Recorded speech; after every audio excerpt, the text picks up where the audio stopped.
From the University of Leicester in the United Kingdom, this is Glenn Fulshire with another issue of Language Testing Bites.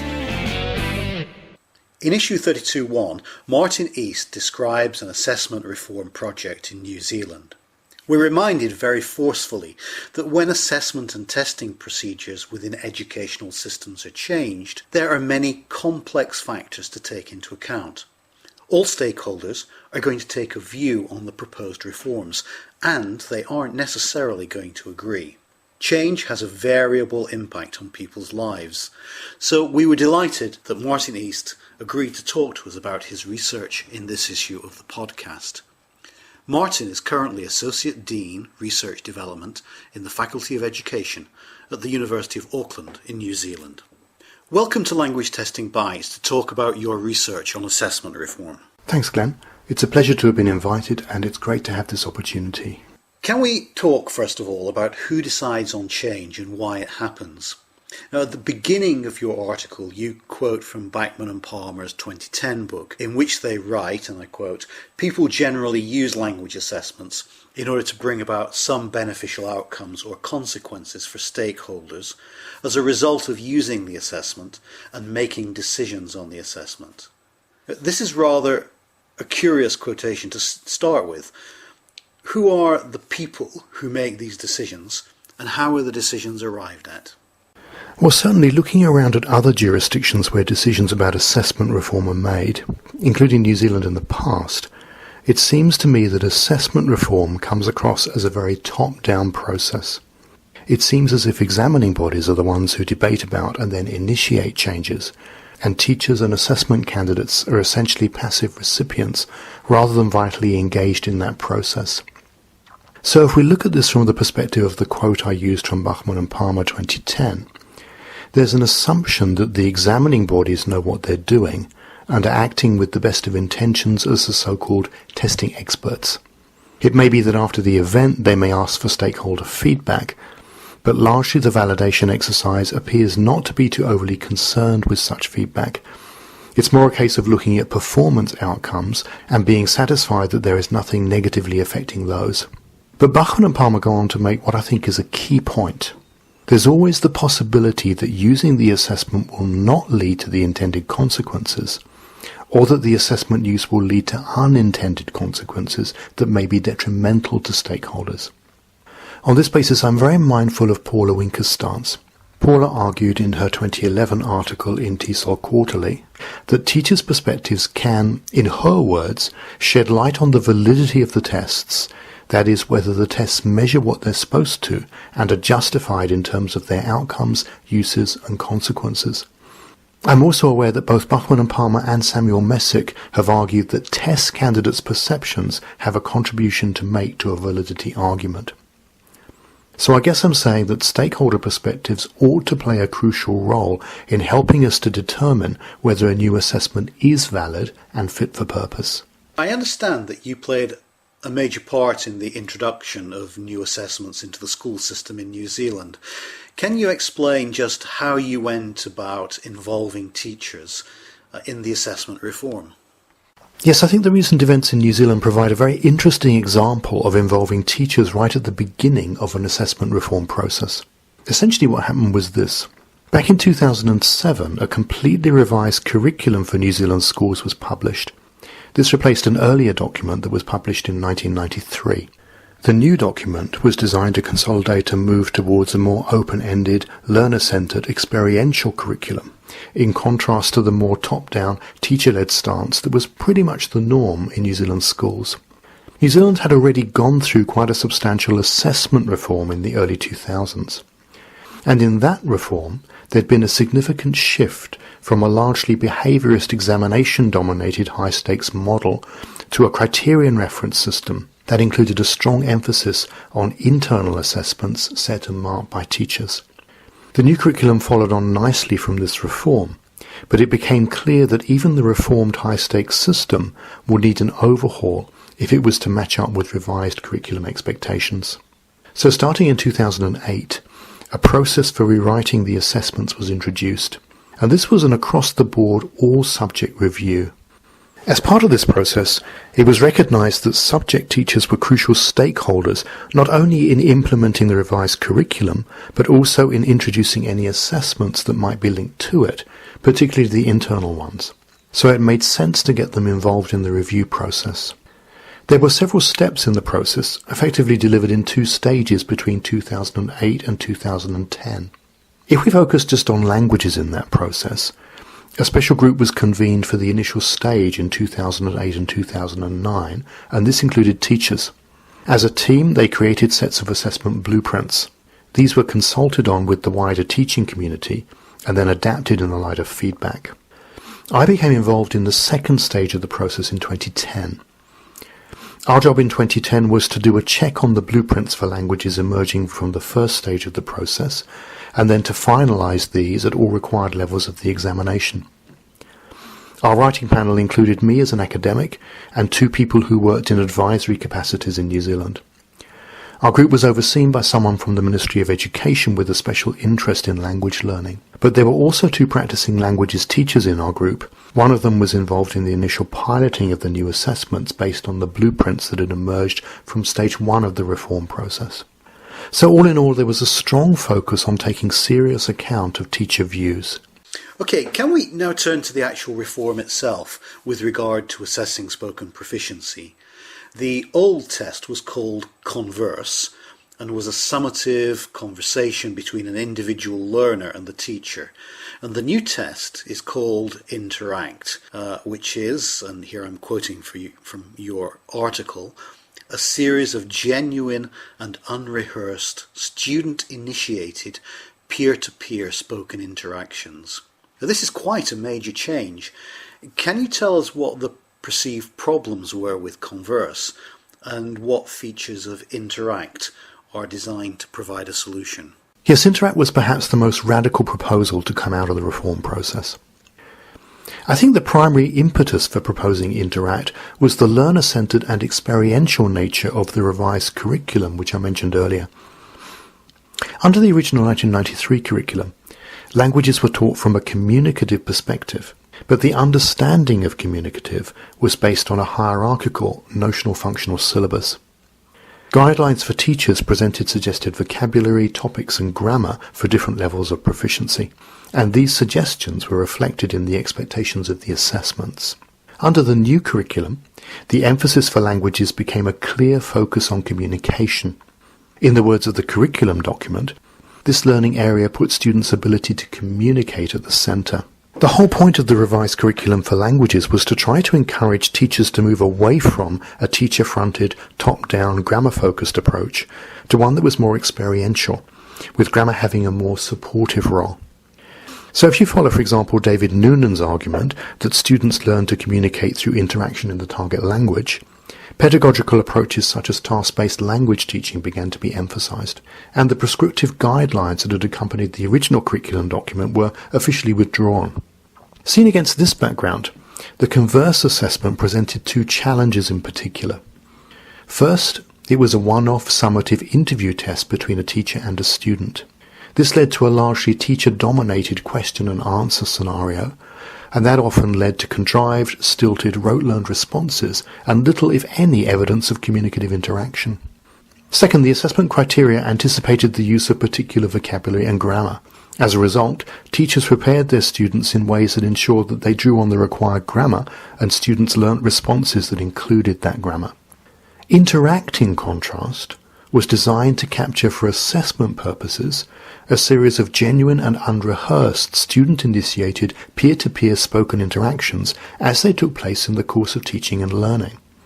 That is, from time to time, students would interact with each other in class around a particular task or topic, and their interactions would be recorded.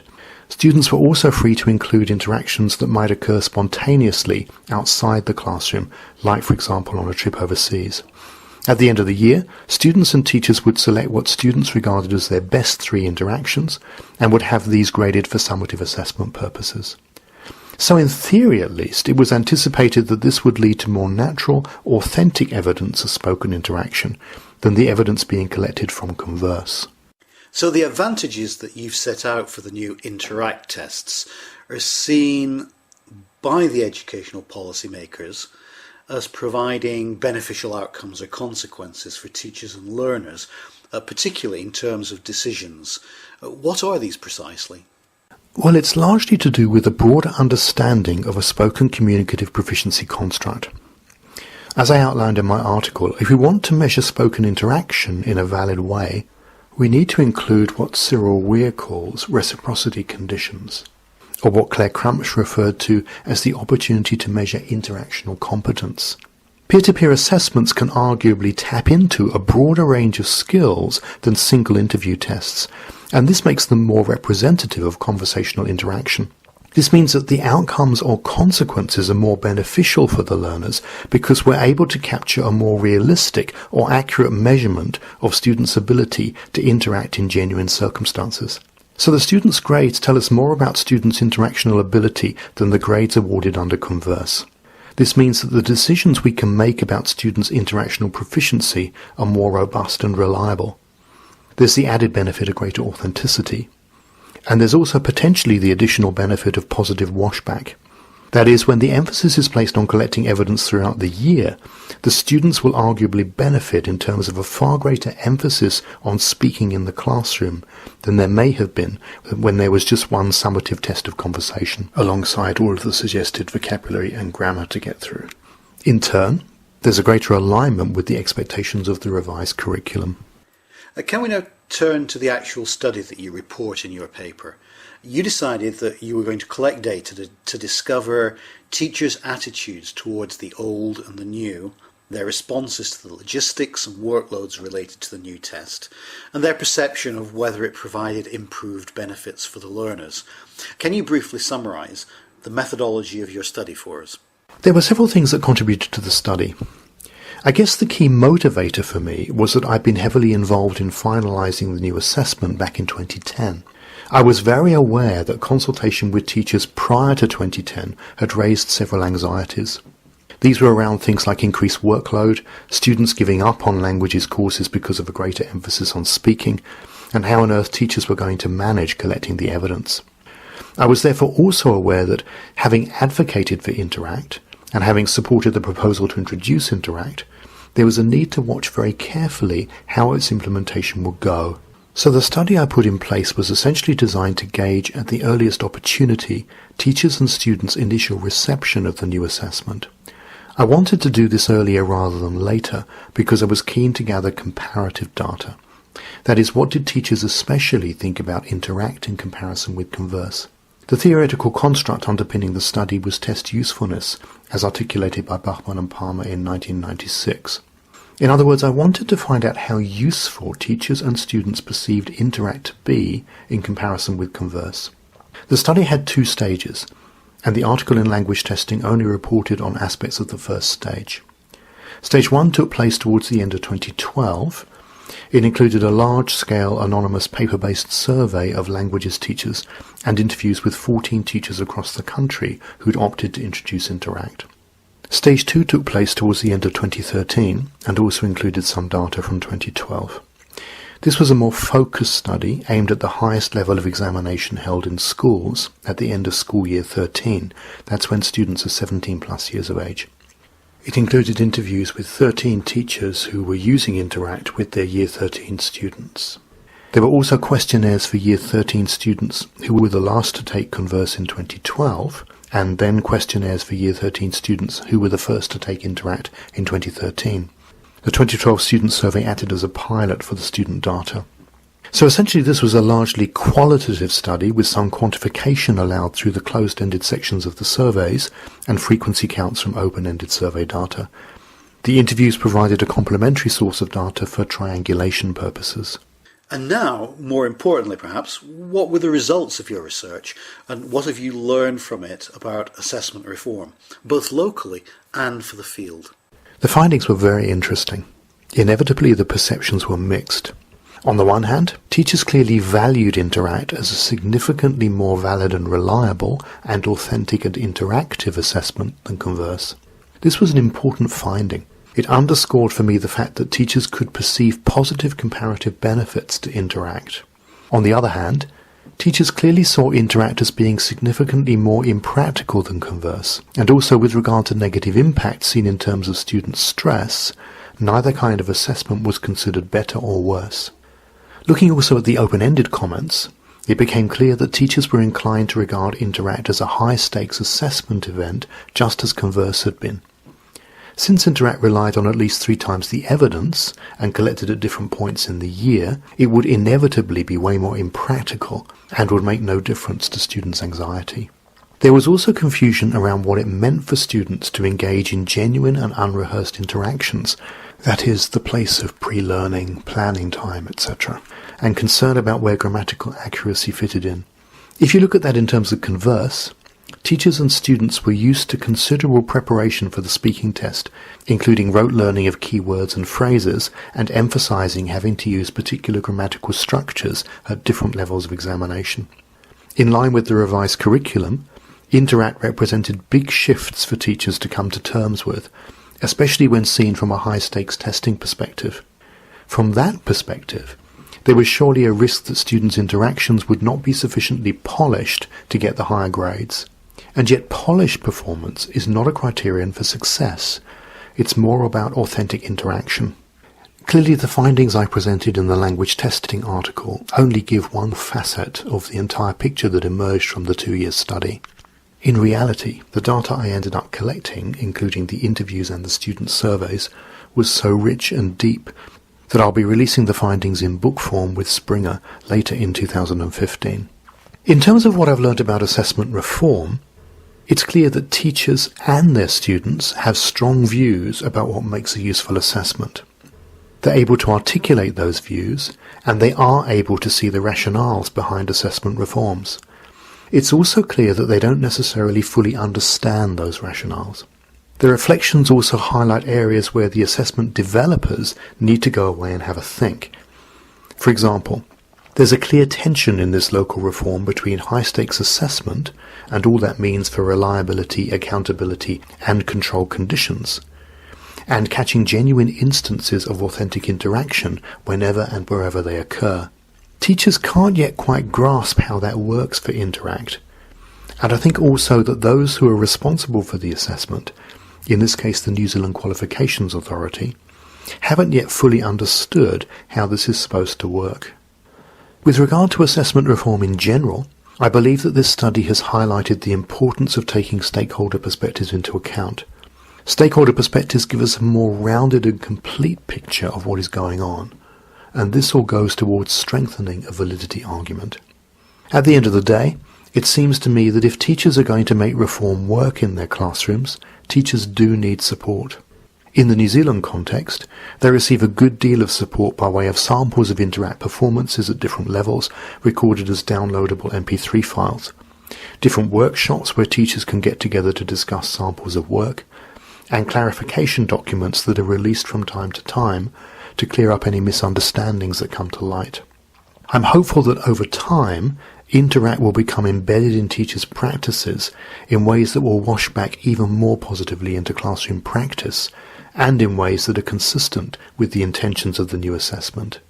Genuine, unrehearsed, spontaneous peer-to-peer interactions. What you say about support for teachers who face assessment reform is particularly interesting for me. We're used to the idea that changes to the test and samples should be released well before a reform takes place, but there doesn't seem to be enough discussion about precisely how teachers should be supported through continuing professional development to respond to change. Now, this has been a fascinating discussion, and I'm just sorry that we have to leave it here. Thank you very much for joining us on the podcast and sharing these important insights with us. Thanks, Glenn. I've appreciated this opportunity to talk.